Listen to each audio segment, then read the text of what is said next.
Hello viewers, ইতিমধ্যে Sweden higher study নিয়ে application প্রসেসটা শুরু হয়েছে। তো আমি জানি আপনাদের অনেক প্রশ্ন, অনেক জল্পনা কল্পনা এবং কিভাবে আমরা প্রসিডিউরটা করব এটা নিয়ে ইতিমধ্যে অনেক কনফিউশন দেখা দিয়েছে। তো এই আলোচনাতে আমি মূলত আপনাদের কোশ্চেনগুলো নিয়ে আলোকপাত করব। তো প্রথমেই শুরু করা যাক কিছু প্রশ্ন দিয়ে। প্রথমেই সবচেয়ে যেই ইম্পর্টেন্ট প্রশ্নটা সবার মনে এখন সেটা হচ্ছে এসআই স্কলারশিপ, যে তাদের নতুন আইন অনুযায়ী ওয়ার্ক এক্সপিরিয়েন্স চেয়েছে সে ব্যাপারটা আম, আহ, আমরা একবার দেখে নিই তাদের রিকোয়ারমেন্টটা কি। আমি si.se-তে যাচ্ছি, এখানে আমরা গিয়ে ইংলিশ করলাম, অ্যাপ্লাই ফর আওয়ার স্কলারশিপ, এবং এখানে গিয়ে আমরা সুইডিশ ইনস্টিটিউট স্কলারশিপ ক্লিক করলাম। আচ্ছা, ওয়ার্কিং এক্সপিরিয়েন্সের যে ব্যাপারটা সেটা হচ্ছে এলিজিবিলিটি ক্রাইটেরিয়াতে আছে applicants must be from eligible country, যাদের 2 years of experience from voluntary work, paid or unpaid internship, position of trust and or full part-time employment। এখানে 2 বছর কাজের কথা বলা হয়েছে।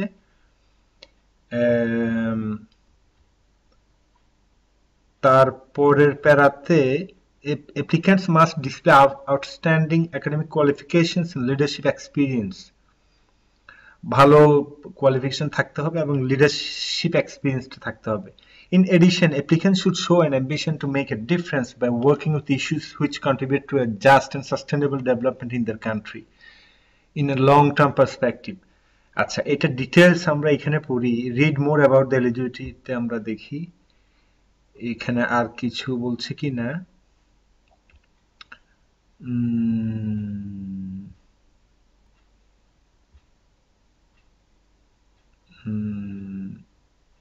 আচ্ছা, ওয়ার্ক এক্সপিরিয়েন্স আমরা দেখতে পাচ্ছি applicant must have at least 2 years work, যেটা 2800 ঘন্টা, not compulsorily for students from South Africa or Syria. আচ্ছা, they will be required to certify that experience in the second step. এটা ওরা অ্যাড করছে, এটা আগে ছিল না। এটা নিয়ে অনেকের প্রশ্ন ছিল যে ফার্স্ট রাউন্ডে কি আমাকে সার্টিফিকেট পাঠাতে হবে কিনা, ডকুমেন্টস পাঠাতে হবে কিনা, এসব বিষয়গুলো। সো আমরা এখানে দেখতে পাচ্ছি আসলে ফার্স্ট রাউন্ডে আমরা কোনো ডকুমেন্ট পাঠাবো না। If you do not already have the required level of work experience, your application will be deemed ineligible. However, it is not required that you are employed at the time of the application. তার মানে হচ্ছে যে এটা এক্সপিরিয়েন্সটা আগেও হতে পারে। The type of experience এখানে আছে, your work experience can be completed before, during or after graduating. The work experience within the listed fields will be given priority. তারপরে here are two example, এগুলো আমরা আগেই জানি। An applicant within this scenario would be eligible for a scholarship. Note that you do not need to meet the work experience requirement in one period, অর্থাৎ different পিরিয়ডেও কিন্তু add করা যায় 2 বছরটা। If you are in current employment, it is not requirement that you resign. Work experience, the staff is given priority. You are advised to discuss your applications with your employer. It is also responsibility to ensure that you will be granted a leave of absence. আচ্ছা, leadership এক্সপিরিয়েন্সটা applicants must be able to demonstrate their previous leadership experience through certificates or assessments in the second step. The experience may be demonstrated through previous work experience from a position of trust, through student unions, involvement in civil society organization, or volunteer assignments. Leadership experience involves the ability to lead and organize other people or to organize events. The experience need not be for the above mentioned hours and can be limited. আচ্ছা, এই experience নিয়ে আমাদের যে জল্পনা কল্পনা, আসলে আপনারা হয়তো অনেক কিছুই জানেন না এবং এই বিষয়ে আমিও অনেক কিছু জানি না, এবং এতে আপনাদের আশাহত হওয়ার কিছু নেই। বরং খুশির খবর এই যে এসআই নিজেও আসলে তেমন কিছু জানে না। By that I mean that আমি এসআই তে ইমেল করেছিলাম যে 2800 আওয়ার্সের যে একটা জিনিস তারা এখানে উল্লেখ করেছে। ইউজুয়ালি আমাদের কান্ট্রিতে যে সার্টিফিকেট গুলো আমরা দেখি, এক্সপিরিয়েন্স সার্টিফিকেট, ওগুলোতে কিন্তু আওয়ার্সটা থাকে না।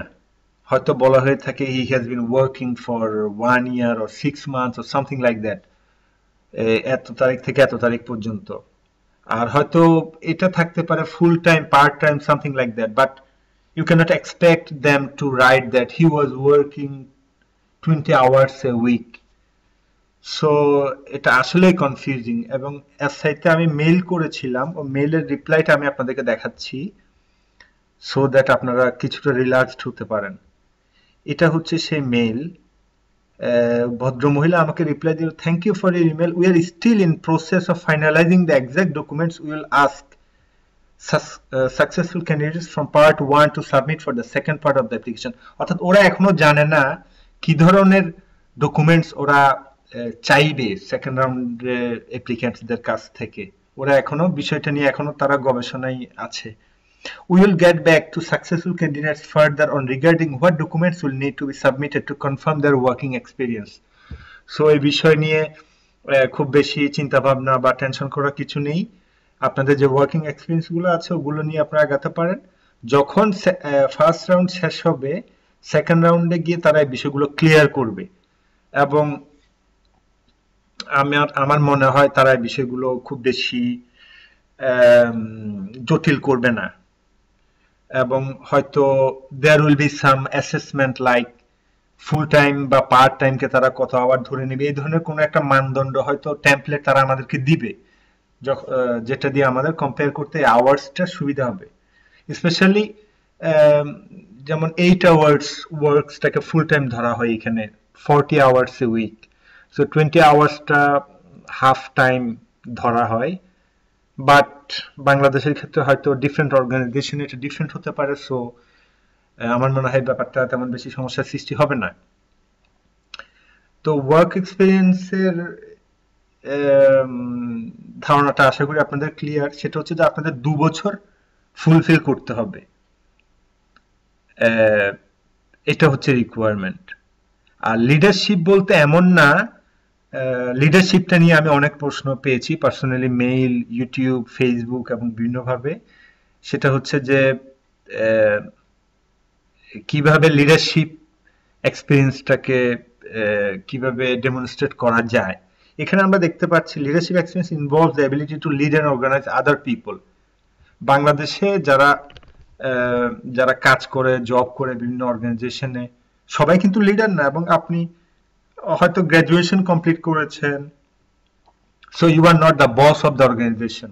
সো লিডারশিপ বলতে এটা বোঝানো হচ্ছে না যে আপনাকে লিডার হতে হবে ইন ইউর পজিশন, বাট এটা বোঝাচ্ছে যে the ability to lead and organize other people, ওই এবিলিটিটা আপনাকে ডেমনস্ট্রেট করতে হবে। or organize events, এই আমরা লাইনটাতে দেখতে পাচ্ছি leadership experience involves the ability to lead and organize other people or to organize events. Leadership experience is also expected to include familiarity with decision making process. আপনি decision making প্রসেসে যদি involve থাকেন সেটাও কিন্তু একটা লিডারশিপ। আপনাকে you don't need to be a boss or a supreme power of an organization, but if you have some involvement in decision making, in research, in organizing people, এবং এরা খুব ভালো এখানে এক্সাম্পল দিয়েছে, যেমন কিভাবে লিড করে, কিভাবে অর্গানাইজ করে, যেমন স্টুডেন্ট ইউনিয়ন। অবশ্যই স্টুডেন্ট ইউনিয়নটা এখানে অনেক খুব পজিটিভ একটা অ্যাসপেক্ট। এইসব দেশগুলোতে আমাদের স্টুডেন্ট ইউনিয়ন থাকে। স্টুডেন্ট ইউনিয়নগুলো সাধারণত গভর্নমেন্টের সাথে বা ইউনিভার্সিটি অথরিটির সাথে স্টুডেন্টদের বিভিন্ন সমস্যা, সুবিধা অসুবিধা নিয়ে আলোচনা করে। কারণ একটা ইউনিয়ন স্টুডেন্টদেরকে অনেকগুলো ফ্যাসিলিটি প্রোভাইড করে এবং স্টুডেন্ট ইউনিয়নের মেম্বারশিপ থাকলে অনেকগুলো ফ্যাসিলিটি পাওয়া যায়। বাট আমাদের দেশে হয়তো ব্যাপারটা ভিন্ন। But as an example, it's a nice one. I mean, কেউ যদি স্টুডেন্ট ইউনিয়ন বা সিভিল সোসাইটি অর্গানাইজেশন, এই ধরনের ভলান্টারি অর্গানাইজেশনগুলো মেম্বার হয়, তো একটা গ্রুপকে লিড করে তো এই বিষয়টাই হচ্ছে লিডারশিপ এক্সপিরিয়েন্স। এখানে নট নেসেসারিলি আপনাকে একটা লিডার, আই মিন একটা রিনাউন্ড লিডার হতে হবে। লিডারশিপ এক্সপিরিয়েন্সটা এখানে এই অর্থে প্রকাশ পাচ্ছে, এবং আমার মনে হয় it's enough to show that you have some kinds of experience in this field. এবং আরেকটা মজার বিষয় হচ্ছে যে এই লিডারশিপ এক্সপিরিয়েন্সটা কিন্তু আপনার 2 বছর লিডারশিপ এক্সপিরিয়েন্সের প্রয়োজন নেই। It can be for limited time. যে যে যে বিষয়টা এখানে মেনশন করা আছে, the experience need not to be for the above mentioned hours and can be limited।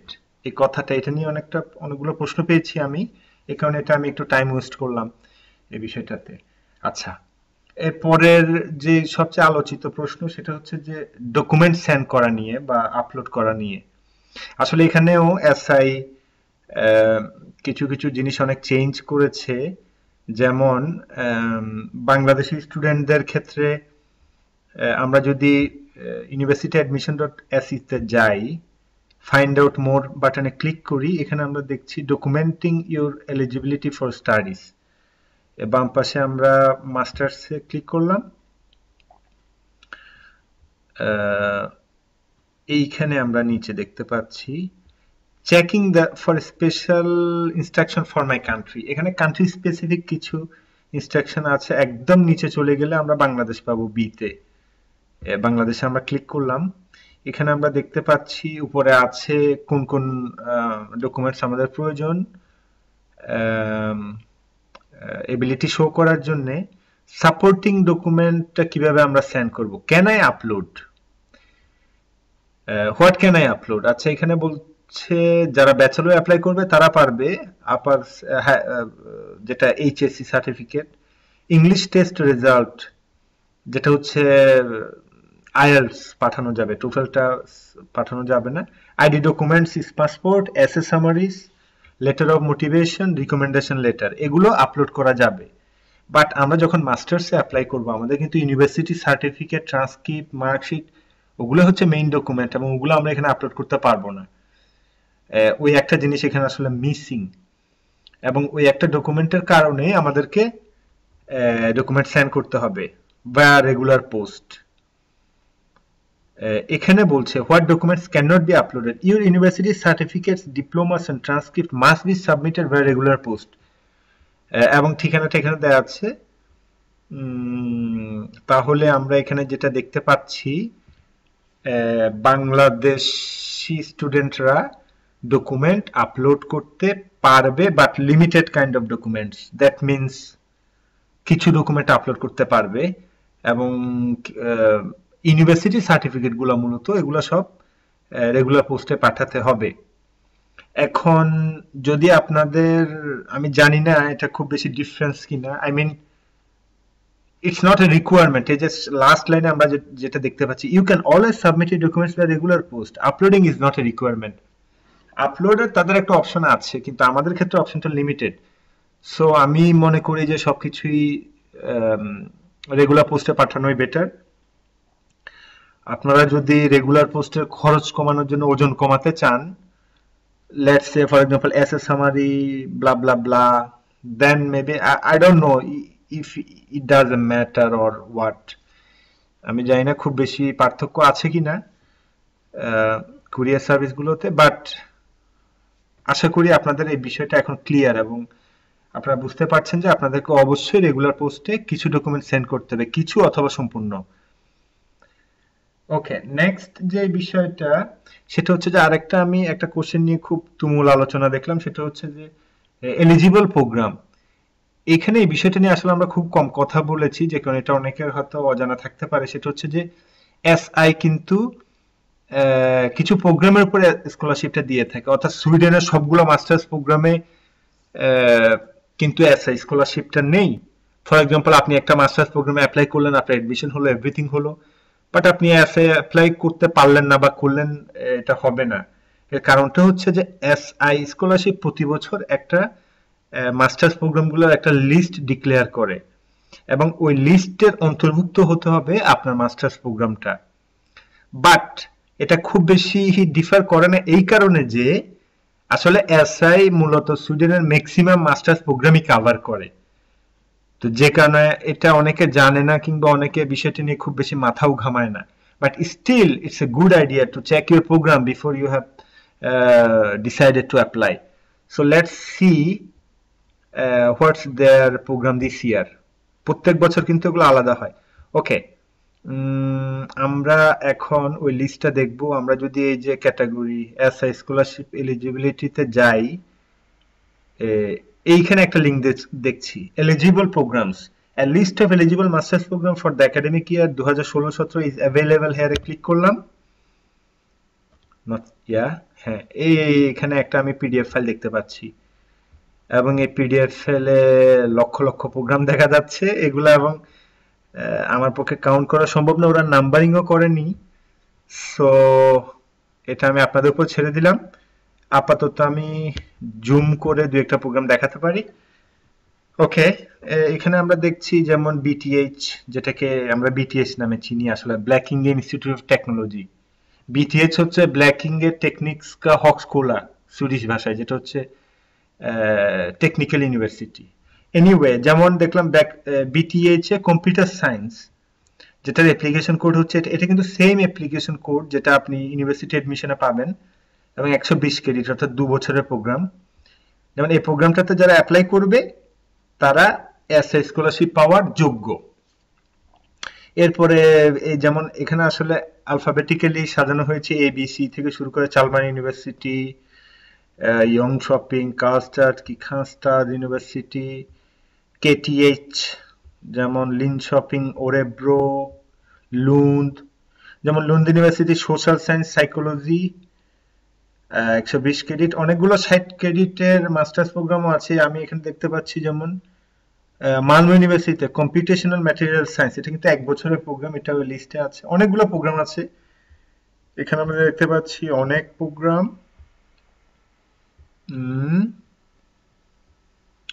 এবং 7 পৃষ্ঠার প্রোগ্রাম। সো আমার মনে হয় they have covered almost all program। আমি এখন কোন প্রোগ্রামটা যে এই লিস্টে নাই সেটা আসলে গবেষণার বিষয়, সো ওখানে আমরা যাব না। বাট আপনাদের প্রতি অনুরোধ থাকবে, আপনারা অবশ্যই যখন অ্যাপ্লাই করবেন, 4টা মাস্টার্স আপনারা চুজ করবেন, অবশ্যই আপনারা এখানে গিয়ে এই পেজে যাবেন এবং ওই ইউনিভার্সিটিতে ওই প্রোগ্রামটা আপনি অ্যাপ্লাই করেছেন কিনা অবশ্যই চেক করে নেবেন। That's really good idea. আমার মনে হয় অবশ্যই কিছু প্রোগ্রাম এই লিস্টে নেই, otherwise it doesn't make any sense to upload a separate list। আচ্ছা, এটা গেল একটা ব্যাপার। আরেকটা বিষয় হচ্ছে যে আইএলটিএস এর ব্যাপারটা নিয়ে আমরা আসলে আলাপ করছিলাম গত পর্বে, but still some people have been asking a lot about IELTS, এবং তারা অনেকে বলতে চাচ্ছে, কেউ বলছেন যে আইএলটিএস ছাড়া, আইএলটিএস এর ব্যাপারটা আসলে আমরা অনেক ডিসকাস করেছি, আমি আরো একবার এটা নিয়ে ডিসকাস করতে পারি। ফাইন্ড আউট মোর এর পরে আমরা গেলাম ইংলিশ ল্যাঙ্গুয়েজ রিকোয়ারমেন্টস, এবং এখানে আমরা দিলাম প্রিভিয়াস ইউনিভার্সিটি স্টাডিজ। বাম পাশে দেখতে পাচ্ছি upper secondary previous university international recognised, যেটা হচ্ছে আইএলটিএস বা টোফেলস। বাট অনেকে আইএলটিএসটাকে এড়িয়ে যাওয়ার জন্য উপায় খুঁজে থাকেন, তাদের ক্ষেত্রে এই প্রিভিয়াস ইউনিভার্সিটি স্টাডিজ এর একটা অপশন আছে। এবং ফার্স্ট টু লাস্ট আমরা যে অপশনগুলো দেখি এগুলো হচ্ছে যে এই জিনিসগুলোর মধ্যে যারা পড়বেন তাদের আইএলটিএস লাগবে না। But as I already mentioned that the only one opportunity is the last one. Students with a formal university transcripts or degree certificate for their bachelor degree where it is clearly stated that the language of instruction for the program was English. আপনার সার্টিফিকেটে clearly লেখা থাকতে হবে আপনার programme ইংলিশে ছিল, সোজা বাংলায়, এর কোনো বিকল্প নেই। এখন যদি আপনাকে টিচার একটা জিনিস লিখে দিল বা আলাদাভাবে কেউ কিছু লিখে দিল, এটা কোনো কাজ হবে না, ক্লিয়ারলি এটা স্টেট থাকতে হবে। আচ্ছা, আরেকটা বিষয় বাংলাদেশি স্টুডেন্ট ইউজ করতে পারে, সেটা হচ্ছে যে যেটা সেকেন্ডটা, সেটা হচ্ছে students with bachelor degree in English, যেখানে যারা ইংলিশে পড়ালেখা করেছে, যাদের মেইন সাবজেক্ট ছিল ইংলিশ অথবা ইংলিশ লিটারেচার, ইংলিশ কিছু একটা, তারাও কিন্তু আইএলটিএস এর প্রয়োজন হবে না। এই দুটা ক্ষেত্র ছাড়া আমি আর কোনো উপায় আপাতত দেখছি না। সো যাদের এই দুটো ফাঁক ফোকরের মধ্যে সুবিধা নেওয়ার মতো অবস্থা যাদের নেই, I will request you to take the IELTS test. আসলে আইএলসটা আমরা অনেকে ভয় পাই, অনেকে অলসতা করি, অনেকে ফাঁক ফোকর খুঁজি, বাট আমি মনে করি আইএলসটা খুবই ইজি একটা টেস্ট, খুবই সিম্পল, এবং just you need to practise a little bit. আর একটা বিষয় এখানে মনে রাখা উচিত যে আইএলসটা আসলে হয়তো হায়ার স্টাডির ক্ষেত্রে একটা গুরুত্বপূর্ণ একাডেমিক কোর্স বলতে পারি আমরা, আইএলসটা একটা ওরা মাপদণ্ড হিসেবে ব্যবহার করে, বাট প্র্যাকটিক্যাল লাইফে আমি মনে করি আইএলসটা খুব খুব কাজের একটা বিষয়। যারা আইএলস টেস্ট দিবেন তারা অবশ্যই প্র্যাকটিস করবেন, অনেক কিছু জানবেন। সো আমার মনে হয় চাকরি যারা হয়তো বিদেশে আসবে না, বাট চাকরি করবেন বা পড়াশোনা করবেন বা হোয়াট এভার, আইএলসটা আসলে খুব বেশি আইএলস দিলে খুব বেশি লস হবে না। অনেকে হয়তো মনে করতে পারে যে আইএলস দিলাম বাট আমার তো বাইরে হলো না বা এই ধরনের। আসলে আইএলসটা এমন একটা বিষয়, এটা আপনার জ্ঞান আপনার মধ্যেই থাকবে, এটা এটা একটা একটা লাইফ একটা পজিটিভ টার্নিং আমি মনে করি, এবং আমাদের প্র্যাকটিক্যাল লাইফে এই জিনিসগুলো আসলে জানা খুবই প্রয়োজন। সো আমি মনে করি যারা হায়ার স্টাডি নিয়ে বাইরে পড়াশোনা করার চিন্তা ভাবনা আছে, বা যারা চাকরি বা বিভিন্ন ক্ষেত্রে এই নলেজটাকে ইউজ করতে চান, তারা আইএলস অবশ্যই একটা ভালো স্টেপ হতে পারে।